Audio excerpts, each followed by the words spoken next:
మీరు hair fall తో struggle అవుతున్నారా? 150+ బ్రాంచెస్ ఉన్న అడ్వాన్స్ గ్రో హెయిర్ క్లినిక్ లో ఇప్పుడే ఫ్రీ కన్సల్టేషన్ బుక్ చేసుకోండి. నమస్తే.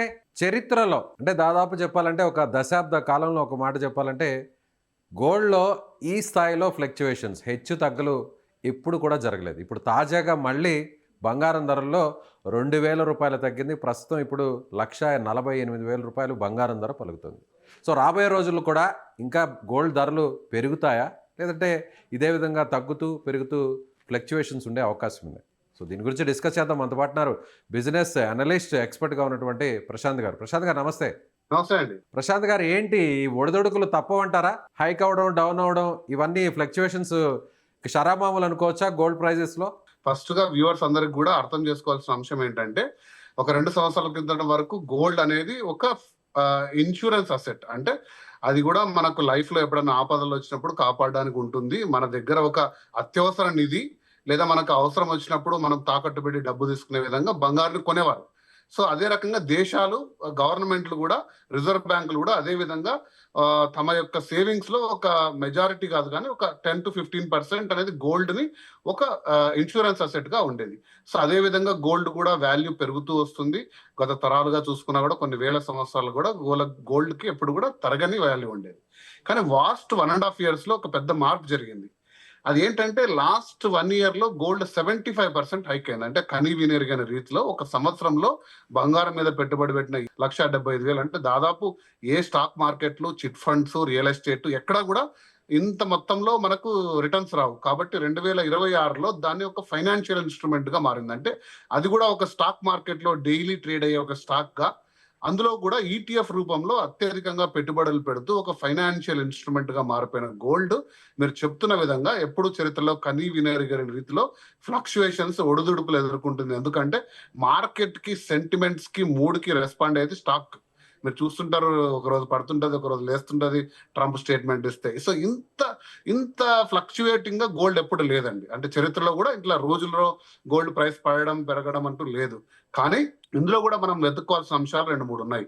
ఒకటి ఏంటి అంటే, గోల్డ్ ఎప్పుడు కూడా స్థిరంగా లాంగ్ రన్ లో రిటర్న్ ఇచ్చేది. ఎందుకంటే అది ఒక ప్రిషియస్ మెటల్. అంటే స్టాక్స్ మీరు కంపెనీ యొక్క పర్ఫార్మెన్స్ పడచ్చు, లేయచ్చు, లేదా కంపెనీ మూత పడచ్చు, కానీ బంగారం అనేది ఎప్పుడు కూడా అంటే చెరగని ఒక ప్రాపర్టీ, అంటే చెరగని ఒక ప్రిషియస్ మెటల్. కాబట్టి గోల్డ్ ఈ రోజు ఈ ఫ్లక్చువేషన్స్ కొంచెం కింద మీద ఉన్నా కూడా లాంగ్ రన్ లో గోల్డ్ ఎప్పుడు కూడా స్థిరంగా రిటర్న్ ఇచ్చేది. ఇది అందరూ కూడా గుర్తుపెట్టుకోవాల్సిన అంశం. సో కాబట్టి మీరు ఎంటర్ అవుతుంటే మార్కెట్ లో దయచేసి మీరు స్టాక్ మార్కెట్ టైప్ లో ఈ రోజు కొని రేపు అమ్మడము, మీరు అప్పులు చేసి కొనుక్కొని ఏదో పెరుగుతుందని ఒకరు చెప్పారు, 2 lakhs అవుతుంది, 3 lakhs అవుతుందని ఒకరు, లేదా నేను ఏదో ఇంకొక తమ్నైల్ కూడా చూశాను, ₹1,00,00,000 అవుతుందని ఒకరు చెప్పడం, అంటే ప్రముఖ జ్యువెలర్స్ సంస్థ యజమాని. ఇలా రకరకాల స్పెక్యులేషన్స్ ఉన్నాయి. కానీ లాంగ్ రన్ లో బంగారం నన్ను కానీ మా కుటుంబాన్ని ఆదుకుంటుంది అని ఒక నమ్మకంతో మీ సేవింగ్స్ లో 10 to 20% మీరు పెట్టుబడి పెడుతుంటే మీరు నిశ్చింతంగా ముందుకెళ్ళండి. సో ఇది ఇప్పుడు రైట్ టైం అంటారా? ఇప్పుడు మీరు అన్నట్టుగా ఒక 20% ఇన్వెస్ట్ చేసి కుటుంబ అవసరాల కోసం గోల్డ్ ఒక సెక్యూర్ గా ఉంచుకోవడం కోసం, భవిష్యత్తు అవసరాల కోసం కొనుక్కోవాలంటే ఇది రైట్ టైం అంటారా? 1,48,000 అనేది బెస్ట్ ప్రైస్ అంటారా? డెఫినెట్ గా మనం అనుకున్నాము గోల్డ్ ఎప్పుడైనా సరే 150 బిలో వచ్చిందంటే కానీ అది రైట్ ప్రైస్. ఎందుకంటే గోల్డ్ కి ఒకసారి లిట్మస్ టెస్ట్ జరిగింది. లిట్మస్ టెస్ట్ అంటే ఒక మంచి పెద్ద పరీక్షను ఎదుర్కొంది. 2 వారాల కిందట గోల్డ్ 140కి వచ్చింది. నేను చెప్తున్నది 24 క్యారెట్స్ ధర. 22 క్యారెట్స్ ఇంకా తక్కువ ఉండొచ్చు, 124 వరకు కూడా వెళ్ళింది. సో 140 వచ్చినప్పుడు అందరూ కూడా బంగారంపై, అంటే మార్కెట్ లో నిశ్చితంగా పరిశీలించడం, గోల్డ్ మీద దాదాపుగా 2-3 years గా నేను హండ్రెడ్స్ ఆఫ్ వీడియోస్ చేశాను, అనాలిసిస్ చేశాను. అందరూ కూడా 140లో హోల్డ్ చేసుకుంటుందా, పడిపోయి అందరూ అనుకుంటున్న విధంగా ₹1,00,000 చేరుతుందా అనే ఒక పరీక్షలో, పెద్ద పరీక్ష. ఎందుకంటే ఆ రోజుల్లో డాలర్ ఈల్డ్ బాగా పెరిగింది, డాలర్ చాలా బలపడింది, అమెరికా బలపడుతున్న సందర్భం, global energy crisis, inflation very high ఉన్న టైంలో కూడా గోల్డ్ 140 నుంచి మళ్ళీ తిరిగి 150 వరకు వచ్చింది. అంటే సో 140-150 మధ్యలో ఉన్నప్పుడు గోల్డ్ తీసుకుంటే ఖచ్చితంగా కూడా ఇది పెరిగి మళ్ళీ మంచి రిటర్న్స్ ఇచ్చే అవకాశం ఉంది. కాబట్టి ఇది నా దృష్టిలో ఇది ఒక మంచి పీరియడ్ అనే నేను చెప్తాను. సో రాబోయే రోజుల్లో కూడా వార్ ఇంకా కూడా మరింత స్ట్రాంగ్గా జరిగే అవకాశం ఉంటుంది. ఇప్పటికిప్పుడు వార్ అయితే మాత్రం క్లోజ్ అయ్యే పరిస్థితులు కనిపించట్లేదు. స్ట్రైట్ ఆఫ్ హార్మూజ్ కూడా పూర్తి స్థాయిలో ఇంకా కూడా ఓపెన్ కాలేదు. ఇలా రకరకాల ఇబ్బందికర పరిస్థితులు కొనసాగుతున్నాయి. దీని ప్రభావం బంగారు ధరల మీద ఏ విధంగా చూపే అవకాశం ఉంది? ఇంకా కూడా ధరలు తగ్గే అవకాశం ఉందంటారా? నేను ఎప్పుడు చెప్తున్న విధంగా టెక్స్ట్ బుక్ ఎకనామిక్స్ అంటే చిన్నప్పటి నుంచి మనం చదువుకున్న ఎకనామిక్స్ పాఠాల ప్రకారం ఇటువంటి సందర్భాల్లో బంగారం అత్యధిక రేట్లు పెరగాలి. ఎందుకంటే ఇంత మాత్రం అనిశ్చితి ఉన్నప్పుడు ఏ పేపర్ కి విలువ ఉండదు, ఏ కరెన్సీకి విలువ ఉండదు. ఖచ్చితంగా కరెన్సీ తర్వాత పేపర్ తర్వాత నమ్మే ఏకైక సాధనం బంగారు. కాబట్టి విరివిగా పెరిగి బంగారు చాలా రెక్కలు వస్తాయి ఇలాంటి సందర్భాల్లో. కానీ ఈసారి మనకు అది కొంచెం మార్పు ఎందుకు వచ్చింది అంటే అది ఈటీఎఫ్ రూపంలో డిజిటల్ కరెన్సీ, డిజిటల్ గోల్డ్ కొనడంలో దాన్ని కొనడం అమ్మడం చాలా ఫ్రీక్వెంట్ గా జరగడం వల్ల పెరగట్లేదు. కానీ ఆర్థిక అనిశ్చితి ఉన్నప్పుడు డెఫినెట్ గా బంగారం పెరిగి తీరుతుంది. ఓకే, ఇది ఫస్ట్ పాయింట్. కాకపోతే ఇందులో ముడిపడిన అంశం ఏంటి అంటే ఈ ఎనర్జీ క్రైసిస్ ఉన్నప్పుడు ఇన్ఫ్లేషన్ అనేది చాలా హై వెళ్ళిపోతుంది. ప్రతి ధర పెరుగుతుంది. ఎందుకంటే ట్రాన్స్పోర్టేషన్ పెరిగింది, లాజిస్టిక్స్ పెరిగింది, ముడి సరుకులు దొరకట్లేదు. మనకు రేపు కోల్ దొరకకపోవడం వల్ల మీరు చూడండి సిమెంట్ ధరలు పెరుగుతాయి, స్టీల్ ధరలు ఆల్రెడీ పెరిగాయి. సో వ్యాపార రంగం, మ్యానుఫ్యాక్చరింగ్ రంగం, ప్రొడక్షన్ అన్ని దెబ్బతినడం వల్ల ఇన్ఫ్లేషన్ హై ఉన్నప్పుడు ఆర్బీఐ కానీ లేదా ఫెడరల్ గవర్నమెంట్ అమెరికాలో కానీ వడ్డీ రేట్లను తగ్గించారు. వడ్డీ రేట్లను ఇంకా పెంచుతాయి. ఎందుకంటే ప్రజల చేతుల్లో తక్కువ డబ్బులు ఉండాలి. ఎక్కువ డబ్బు ఉంటే ఇన్ఫ్లేషన్ ఇంకా పెరుగుతుంది.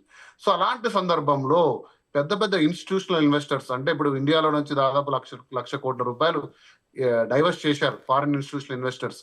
వీళ్ళందరూ కూడా బాండ్ ఈల్డ్స్ మీద పెట్టుకుంటారు అమెరికాలో సురక్షితంగా. ఎందుకంటే వడ్డీ రేట్లు ఎక్కువ ఉంటాయి. అప్పుడు బంగారు కొంచెం చిన్నబోతుంది. సో అది జరుగుతుంది తప్ప అది ఎక్కువ కాలం నడవదు. ఖచ్చితంగా కూడా బంగారు మళ్ళీ వాళ్ళ వడ్డీ రేట్లు తగ్గించాల్సిందే, ప్రజల చేతులకు డబ్బులు ఇవ్వాల్సిందే. అది వెరీ షార్ట్ టర్మ్ లో జరగబోతుంది. అప్పుడు తిరిగి బంగారు తన స్థానం తగ్గించుకుంటుంది. కాబట్టి మీరు అడిగిన క్వశ్చన్ కి షార్ట్ ఆన్సర్, ఈ ఆర్థిక అనిశ్చిత పరిస్థితుల్లో బంగారు అంత అనుకున్న విధంగా షైన్ కాకపోవచ్చు. కానీ చాలా అతి త్వరలో మళ్ళీ బంగారు తిరిగి నార్మల్ పొజిషన్ లో అంటే మంచి గ్రోత్ రేట్ లో వెళ్తుందని నా అభిప్రాయం. ఎంత ప్రైస్ వరకు వెళ్ళే అవకాశం ఉందంటారు? ఒకవేళ మీరు అన్నట్టుగా యుద్ధానికి సంబంధించిన పరిస్థితులు పూర్తిగా సామాన్య పరిస్థితులకు వస్తే, సో నార్మల్ డేస్లోకి వస్తే అప్పుడు గోల్డ్ ప్రైస్ ఎక్కడ వరకు ఆగే అవకాశం ఉంది? ఇది చాలా మంచి క్వశ్చన్. ఎందుకంటే January 1, 2026 లోనే సుమన్ టీవీ ద్వారా విశ్లేషణ చేశాం. ఆ రోజు ఎంత వరకు వెళ్ళొచ్చు అంటే అప్పుడు పరిస్థితులన్నీ అనుకూలంగా ఉన్న విధానంలో గోల్డ్ దాదాపుగా 1,40,000 24 గ్రామ్స్ ఉన్న టైంలో ఆ రోజు గోల్డ్మెన్ సాక్స్ కానీ ప్రముఖ అనలిస్ట్ సంస్థలన్నీ కూడా $5,500 నుంచి $6,000 పర్ ఔన్స్ అంటే దగ్గర 2 లక్షల నుంచి 2,50,000 వెళ్ళే పరిస్థితి ఉండే గోల్డ్. అనుకోకుండా వచ్చిన ఈ వార్ తోటి ఆ స్పెక్యులేషన్ ఒక్కసారిగా అటు ఇటు అయింది. గోల్డ్ కంటే ఎక్కువ వెండి అయింది. మీరు చూసారు 4,20,000 వెళ్ళిన వెండి అమాంతంగా మళ్ళీ 2,20,000 పడిపోయింది. ఓకే, సో చాలా మేజర్ డంప్ జరిగింది.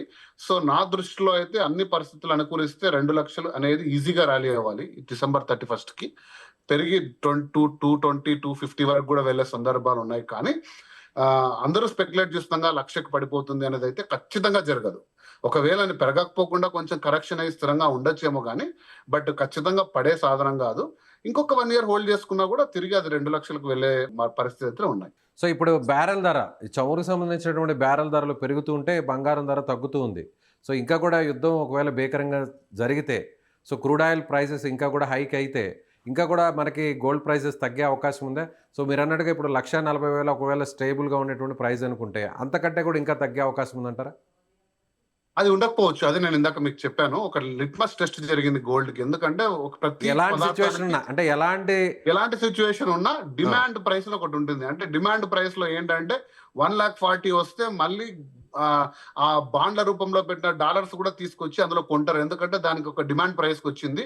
ఖచ్చితంగా అది షార్ట్ టర్మ్ లో మళ్ళీ 155 వచ్చినప్పుడు వాళ్ళు దాన్ని క్యాష్ చేసుకుంటారు, ప్రాఫిట్ బుక్ చేసుకుంటారు. కాబట్టి 140లో గోల్డ్ ని ఎవ్వరు వదులుకోలేదు.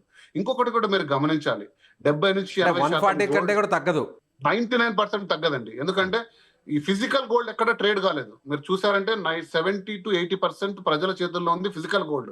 ఆ 140 వచ్చిన రోజు కూడా ఎవరు బంగారు బిస్కెట్లు వెళ్ళి షాపుల్లో అమ్ముతామని ఎవరు పోలేదు. సిల్వర్ వెళ్ళారు మళ్ళీ 420 నుంచి 220 పడినప్పుడు ఫిజికల్ సిల్వర్ కూడా వెళ్ళడానికి వెళ్ళారు అమ్మడానికి. ఆ రోజు షాపులు యాక్సెప్ట్ చేయలేదు. కానీ ఈటీఎఫ్ లో ఉన్నది ఈజీగా డంప్ చేసుకున్నారు పెరిగినప్పుడు ప్రైస్.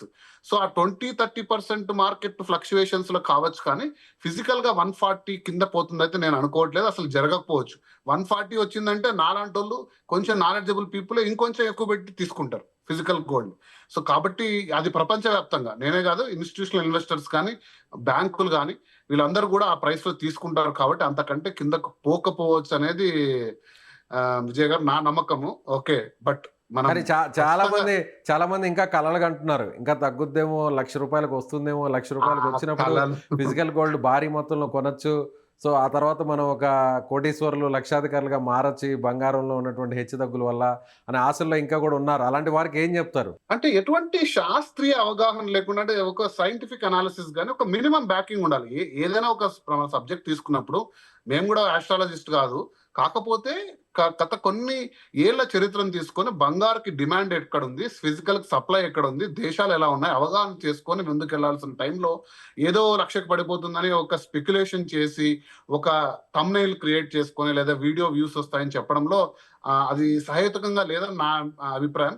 ఎవరి అభిప్రాయం చెప్పే అధికారం వాళ్ళకు ఉంటుంది, కానీ సరైన కారణాలు అయితే నేను ఎక్కడ వినలేదు. అంటే ఎందుకు పడుతుంది ₹1,00,000 కింద, ఎందుకు డంప్ చేస్తారు ఫిజికల్ కానీ 2 years back, 2 years, 1 year back మనం ఎగ్జాక్ట్ గా చూస్తే, మనం కొన్ని మంత్స్ బ్యాక్ 85 అండ్ అరౌండ్ 90,000 కూడా పడిపోయిన పరిస్థితి ఉంది కదా. బంగారు పడిపోలేదు, 85 లో ఉంది. బంగారు ఎప్పుడు పడిపోలేదండి. చరిత్రలో 1983లో ఒకసారి మనం చూసుకున్నాము, 2 వారాల వరదిలో 10%. మళ్ళీ ఇప్పుడు 2026లో యుద్ధ వాతావరణంలో 10-15% పడింది. చరిత్రలో మీకు 2 ఉదాహరణలు ఉన్నాయి. బంగారు 10% నేను చెప్తుంది, 50%, 40% బంగారు ఎప్పుడు కోల్పోదు, అసలు జరగదు చరిత్రలో. కరెక్షన్ అయ్యి అంటే ఒక 5 ఏళ్ళు చూశారంటే మీరు 2008లో పెరగలేదు, అంతే ఉండిపోయింది బంగారు. అలా జరగచ్చు, కానీ బంగారు పడే సాధనం కాదండి. ఎందుకంటే 200 దేశాలు తమ యొక్క సేవింగ్స్ ని టన్నుల రూపంలో పెట్టుకున్న బంగారాన్ని డంప్ చేసే పరిస్థితి కాదు. అది ఒక అత్యవసర నిధి, దానికి మనం గ్రహించుకోవాలి. ఎందుకంటే ఆ దేశాలకు ఆల్టర్నేట్ కరెన్సీ, అది 200 దేశాలకు ఆల్టర్నేట్ కరెన్సీ. కాబట్టి బంగారు అనేది చాలా ఈజీలీగా పడిపోయే సాధనం అయితే కాదు.